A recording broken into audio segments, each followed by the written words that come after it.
se dice que un ente inteligente es aquel que demuestra inteligencia, que puede percibir su entorno y que puede resolver un problema. Es decir, que puede actuar o tomar decisiones para cumplir un objetivo. Y todo esto implica, obviamente, un montón de información como los algoritmos que se van a usar, los datos con los que se van a trabajar y los diferentes tipos de algoritmos o las diferentes estrategias que tengamos de algoritmos de aprendizaje automático. Esto también implica también la interacción con el usuario y obviamente una vez que se finaliza el primer paso de la implementación de un ente inteligente, lo que se hace nuevamente es volver o realizar una repetición del proceso de aprendizaje. Entonces, siempre los modelos siempre un modelo matemático que implique inteligencia artificial deberá de alguna manera actualizarse dependiendo del tipo de proceso que sea. Un ejemplo típico de lo que hemos visto es, por ejemplo, Google Maps. Google Maps ya utiliza en su algoritmo inteligencia artificial, el tipo de algoritmo se llama Dijkstra Algorithm, que es un algoritmo que busca minimizar las distancias entre dos puntos. Pero de este algoritmo se pueden sacar otro tipo de problemas, como por ejemplo, llegar a determinar cuáles son las carreteras o las rutas que tienen mayor tráfico. Pero eso, ¿cómo se lo puede hacer? Se lo puede hacer a través de la iteración con el usuario. Entonces, un modelo también puede aprender de lo que el usuario le diga o le enseñe. Y justamente hacia allá voy. Ese es el fin de esta exposición, de que ustedes puedan observar cómo podemos aplicar lo que nosotros le conocemos como aprendizaje por refuerzo. Google es un ejemplo claro de lo que es un aprendizaje por refuerzo porque cada vez que interactúa con el usuario está retroalimentando este modelo matemático y dándole más información. Si ustedes recuerdan, las primeras versiones de Google no contaban con funcionalidades como, por ejemplo, el tiempo que le toma a una persona de ir desde un punto A hasta un punto B en bicicleta, a pie, en carro, en bus. Eso no contaba en las primeras versiones de Google Maps y sin embargo ahora vemos muchas más. Entonces esa es la manera como el modelo de Google se ha estado alimentando, es justamente a través de los usuarios. ¿Por qué es tan importante el tema de inteligencia artificial? Una de las cosas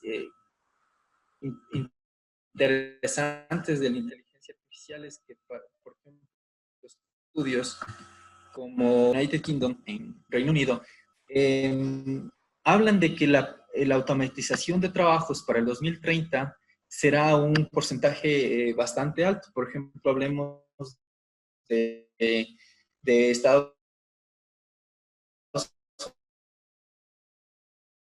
Unidos, un 38%, tal vez cause un poco sorpresa, por ejemplo, Japón, que es solamente un 21%.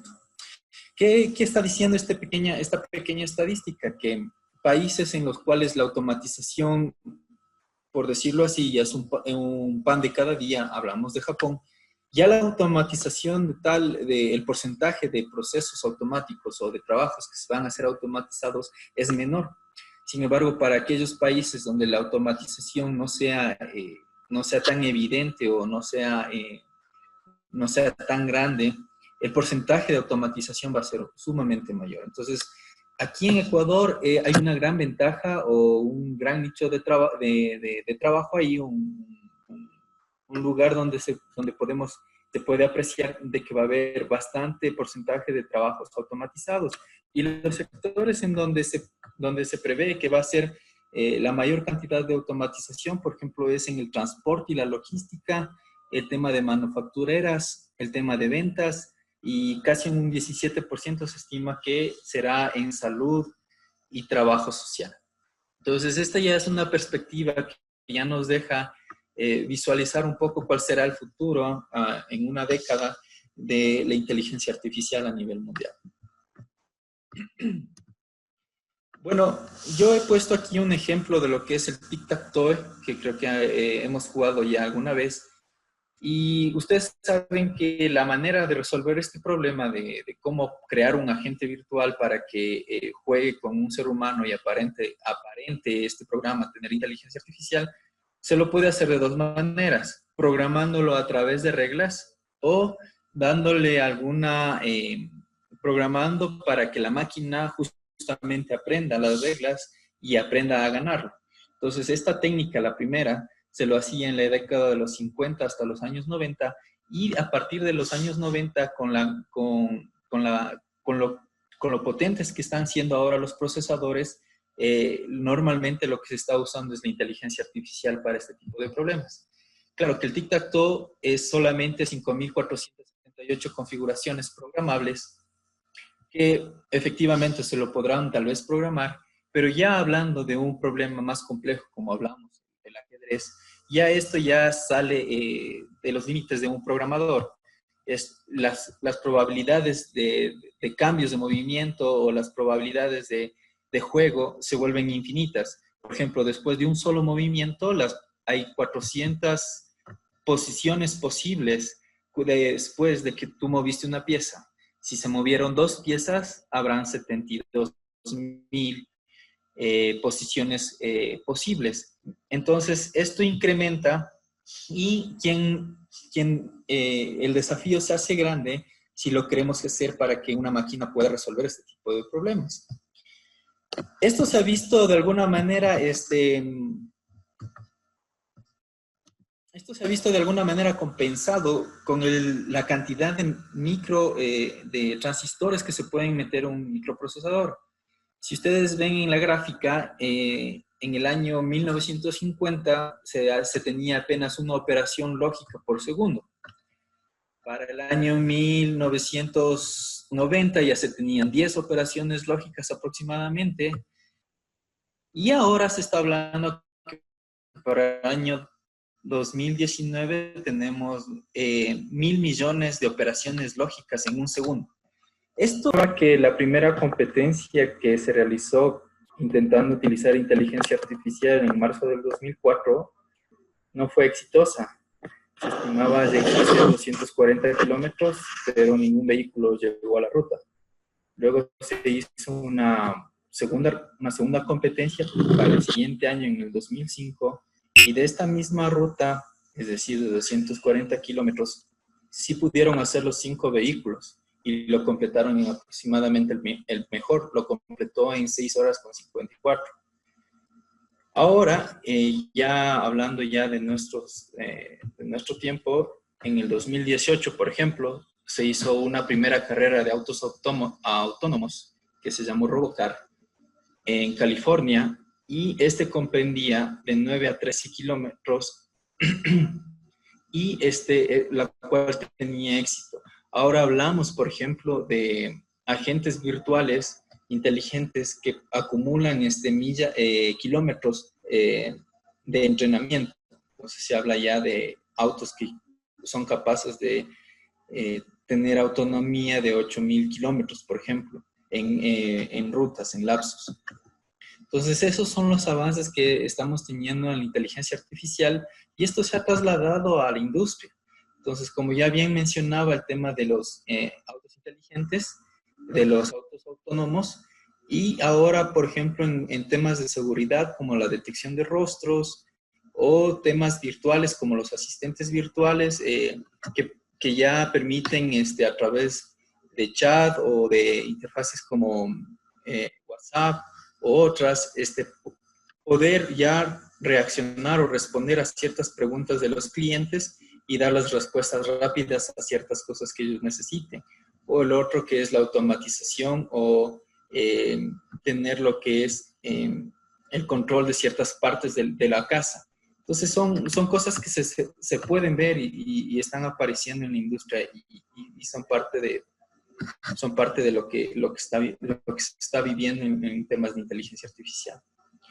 Bueno, para aquellos que no conocen un poco tal vez cómo se hace este tema de inteligencia artificial, normalmente suele servir 3 pasos grandes. El primero es la selección y diseño del modelo. El segundo es la adaptación y entrenamiento del modelo y finalmente la evaluación del modelo. Normalmente se realizan estos tres pasos y suele ser una mezcla de ingenieros, tanto en el campo que se desea solucionar, como ingenieros, en este caso especialistas de algoritmos de inteligencia artificial. Entonces suele ser esto, finalmente es un trabajo multidisciplinario y conlleva finalmente al tema de evaluación. Entonces yo he puesto aquí más o menos cuáles son los pasos de implementación que se realiza en un proyecto de inteligencia artificial. No sé si hasta ahí he dado una introducción de lo que es la inteligencia artificial, más o menos cuáles son sus perspectivas. He dictado a rasgos muy grandes cómo se hace este tema de la inteligencia artificial. No sé si tienen hasta ahí alguna inquietud porque voy a entrar ahora en lo que es ya la aplicación de la inteligencia artificial en un proceso específico del Operador Nacional de Energía, el SENACE. No sé si hasta ahí tienen alguna inquietud.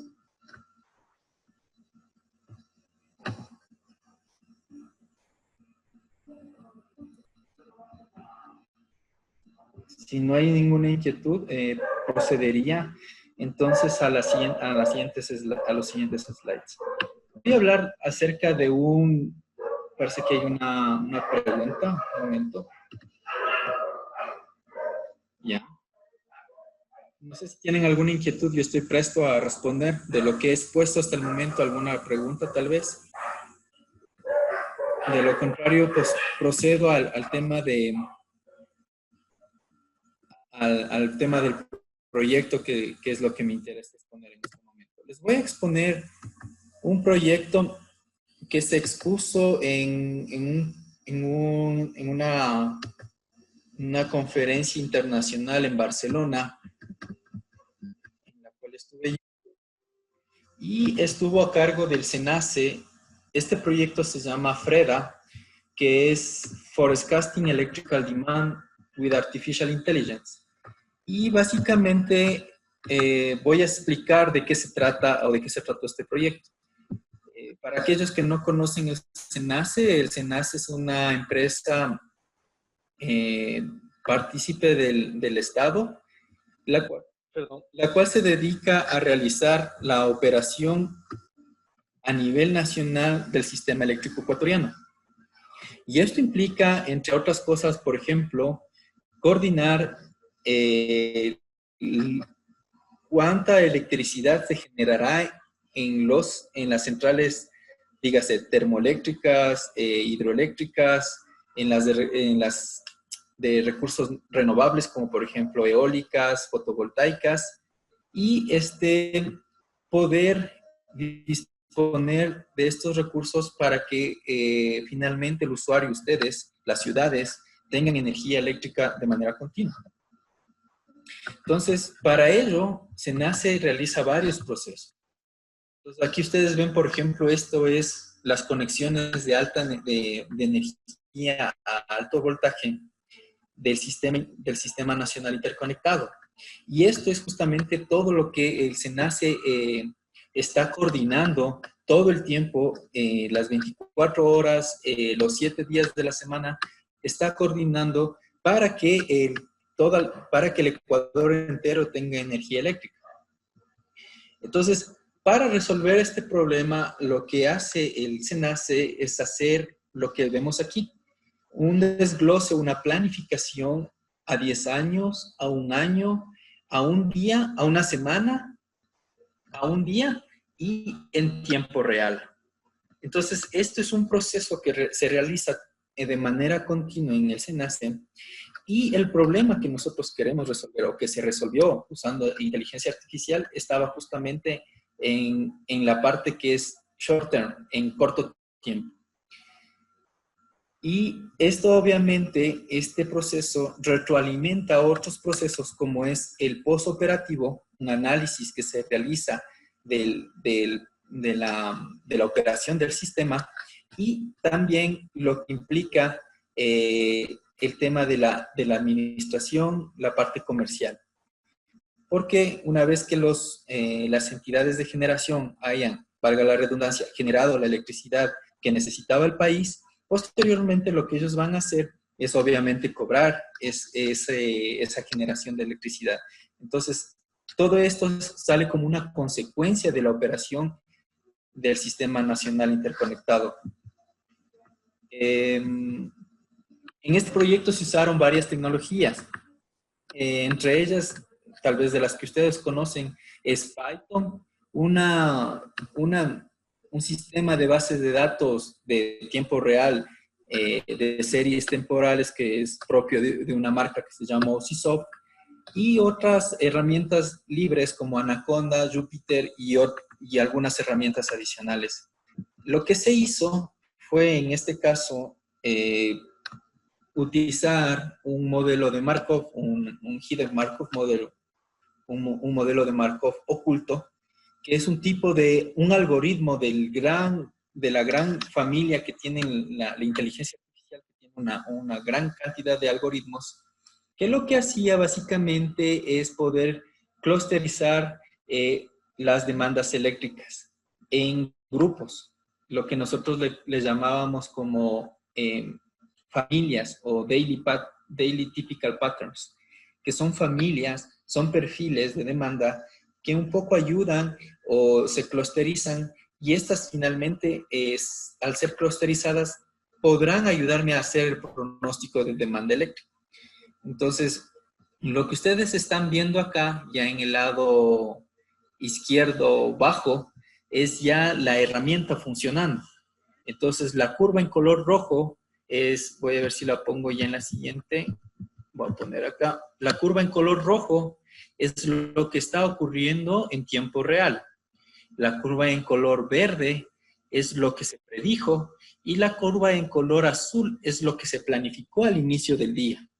Entonces aquí vemos un ejemplo de cómo las curvas se dieron en el día, y estamos viendo, por ejemplo, la curva verde que también predijo en ese día.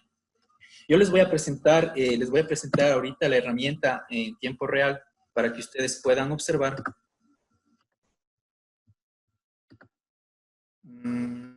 No sé si la pueden ver en este momento. ¿Es visible? En compartir pantalla tal vez te puedes ir para que podamos ver la otra ventana. Ya les voy a ver. A ver. Ay, changos. En ese botón verde, Ya. la parte. Ahorita les comparto. En este momento la mira. Sí, perfecto. Ya. Entonces, como les mencionaba, la curva en color roja es lo que está ocurriendo en este momento, o lo que está ocurriendo hoy viernes 27 de marzo. Es la última conexión que tuve antes de conectarme a ustedes. Y, por ejemplo, se pronosticaba que más o menos a las 8:30 de la noche se tenga una demanda eléctrica de 3.269 megavatios, por ejemplo. Y esta herramienta ayuda a darle seguimiento a la demanda eléctrica. La línea, lo que ustedes ven en esa sombra de color gris, indica qué tan variable puede ser la demanda eléctrica hora a hora. Entonces, esto ayuda a un operador del SENACE a poder planificar cuáles serán los recursos, hablando en términos de generación, para que pueda despacharlos y poder abastecer la ciudad en tiempo real. Entonces, ese es un ejemplo de lo que se puede hacer utilizando la inteligencia artificial. El modelo,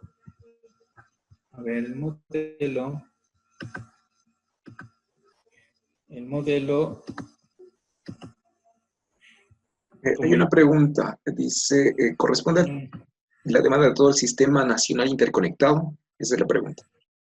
Sí, es la demanda de todo el sistema nacional interconectado, correcto. Ok, gracias. Si tienen alguna otra pregunta, pueden también preguntarlo, me imagino, por micrófono también es posible. Estoy atento a si tienen alguna otra inquietud. En definitiva, el trabajo que se realizó en SENACE es hacer esto que ustedes ven aquí, realizar los clusters. Por ejemplo, aquí tenemos dos clusters, un clúster que se llama ID0 y un clúster que se llama ID53. El clúster 0, por ejemplo, agrupa 14 días. Estos 14 días, por ejemplo, podrían ser días del año pasado, semanas recientes o de varios años. Nosotros hicimos el entrenamiento de este modelo con 4 años de datos.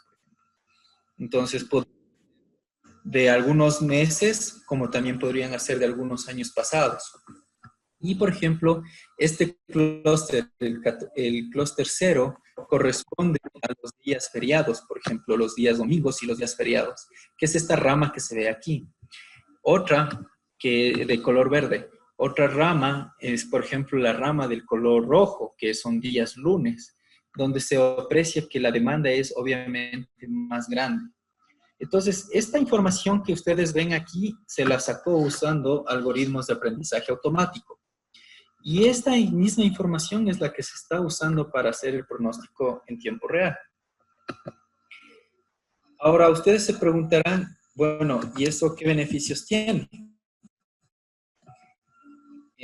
Bueno, aquí un poco está nuevamente explicando. Bueno, el beneficio un poco monetario es cuando una central, por ejemplo, hablando de las termoeléctricas, ha sido despachada sin necesidad de que haya sido despachada. ¿Qué quiero decir? Que si es que se despachó una central termoeléctrica, pongamos un nombre A, y esa por ser despachada o por ser encendida para generar energía, tiene un costo de operación, el hacerlo en vano, es decir, que la demanda eléctrica realmente no sea demasiadamente alta para que realmente se ocupe los recursos de este generador, me cuesta más que no haberla encendido. Es decir, se puede ahorrar, optimizar recursos, en este caso recursos de generación. Y eso es justamente las decisiones que toma el operador en sala de control. Esto se ha visto bastante, esto se ha vuelto muy importante, especialmente en estos días que estamos con el tema del coronavirus. Yo les voy a mostrar una diapositiva donde ustedes pueden apreciar cómo es un día normal de trabajo, por ejemplo, del día lunes 2 de marzo del 2020, donde se aprecia que la generación, la demanda eléctrica estuvo en un pico de aproximadamente 4.000 megavatios, hablando de potencia activa. Y les muestro ahora el mismo día lunes, este lunes que pasó, el lunes 23 de marzo, cómo el tema de las medidas que ha tomado el gobierno ha afectado al tema de demanda eléctrica. Entonces, aquí, por ejemplo, es importante de que un algoritmo le ayude o le dé un camino de más o menos cómo se va a comportar la demanda eléctrica a nivel nacional. Entonces, aquí se ha vuelto crítica o muy importante esta herramienta, y es así como esta herramienta está soportando o ayudando a los procesos diarios, en este caso, del Operador Nacional de Energía. No sé si tienen alguna inquietud hasta ahí.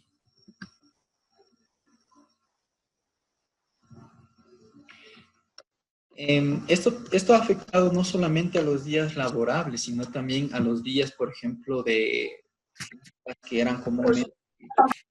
Hay una pregunta. Sí, dice, ¿abajo de la demanda 3.500? Es la pregunta. Perdón, ¿cuál era la pregunta? Ha bajado la demanda a 3.500. Ha bajado la demanda. Entonces, eso es obviamente por las restricciones que tenemos actualmente en tema de movilidad, tema de que la gente pueda asistir normalmente a sus lugares de trabajo. Y obviamente la demanda eléctrica ha bajado bastante. Entonces, por ejemplo, este es el panorama, lo que ustedes están viendo es el panorama del día sábado pasado, donde, por ejemplo, lo que se planificó está muy desviado, aproximadamente unos 200 megavatios, de lo que realmente ocurrió. Ahora, esto, quienes hacen la planificación, obviamente no lo están haciendo mal. Es lo que más o menos ellos predicen que va a ocurrir el día siguiente. Claro que cuando ya se hace la planificación, lo que se hace es autocorregir, tratar de alguna manera corregir lo que está ocurriendo en tiempo real y de alguna manera retirando alguna generación. Entonces, por ejemplo, 200 megavatios podrá implicar, por dar un ejemplo, 4 generadores de 50 megavatios, por ejemplo, que podrán estar distribuidos de manera a nivel nacional en diferentes partes del país. Entonces, ellos tienen que tomar la decisión de cuáles son las unidades que no van a entrar en la siguiente hora, por ejemplo. Entonces, son maneras como esta herramienta colabora y ayuda a los operadores en la sala de control. Una de las cosas que ustedes pueden mirar o se pueden fijar aquí en este gráfico es que hay cierta desviación en cuanto a justamente en la hora 11 y la hora 12, hay una pequeña desviación de la línea roja con respecto a la línea verde. Es decir, las figuras o la forma no encaja del todo bien.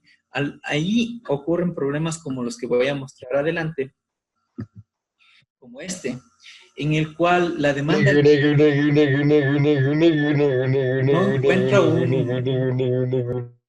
no encuentra un perfil exacto o un perfil correcto para poder predecir.